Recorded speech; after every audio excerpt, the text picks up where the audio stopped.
Once again, the Duke and Duchess of York find themselves on the wrong side of the Sandringham guest list. King Charles, who has already spent 2 years gently but firmly redefining the monarchy's public face, appears to have decided that this Christmas must be free of the reputational landmine that is Fergie and Andrew. And the message to the Duke and Duchess of York could hardly be clearer. You are family, but not front of house family. This is not mere snubbing, it is strategic brand management. And Sarah Ferguson's past ties to Jeffrey Epstein, long acknowledged as a gigantic error of judgment, have resurfaced in a deeply awkward way. Private emails from 2011 show her apologizing to Epstein, calling him her steadfast, generous and supreme friend, even after she had publicly condemned him. Her team now says she was trying to diffuse legal threats, that she was trying to save her daughters from a threat that was being made in some sort of some sort of telephone whisper campaign. But the optics are toxic. Charities have cut ties. It doesn't matter whether the Duchess of York was attacked by a sort of Hannibal Lecter type of bristling.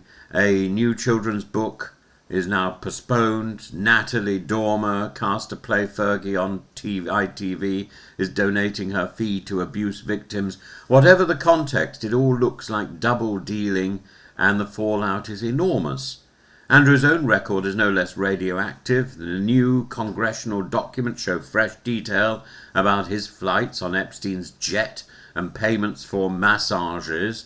The Newsnight interview that ended his public career still haunts the palace. Charles is a pragmatist. He knows he cannot erase his brother, but he can limit collateral damage, and the plan is invisibility. No public carriage rides, no photographs of the Yorks strolling to church, no wide shots that place Andrew anywhere near the king. If they attend funerals or private prayers, fine, but slip in a side door. The aim is to stop one image undoing months of careful modernization. This is also William's wish. The Prince of Wales views his uncle as reputational risk and has signalled support for his father's hard line. For a future king whose task is to keep monarchy viable among younger Britons, proximity to scandal is a luxury he cannot afford. Royal Christmases are theatre. They set a tone for the year ahead. Stability, family, unity, modern values. Allow the Yorks to feature. That would imply either forgiveness without accountability or worse, tone deafness to public anger and over abuse networks and privilege shielding for the powerful. Charles must protect the institution from becoming a sanctuary for those whose judgment or integrity has failed.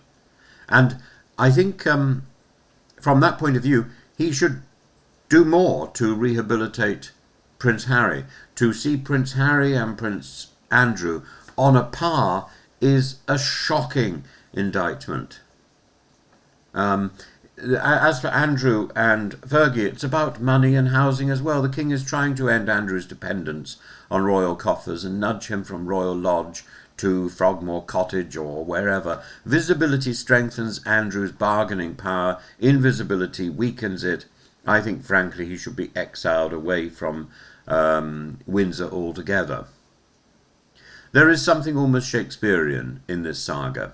Fergie was briefly rehabilitated, welcomed back at Sandringham in 2022 and 2023 after years, decades in exile, laughing again with a cousin king she called kind and funny.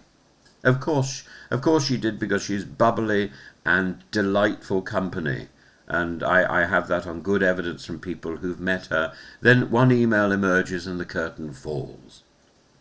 Andrew, who once imagined himself the dashing spare, is now the ghost at the feast, haunting Windsor's Royal Lodge and arguing about maintenance costs while his daughters try to navigate their own reputations.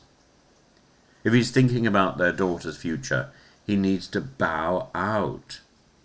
Britain in 2025 is far less forgiving of elite impunity. Epstein's name is shorthand for abuse networks and silence bought by wealth. Charles seems to grasp that monarchy must read the room.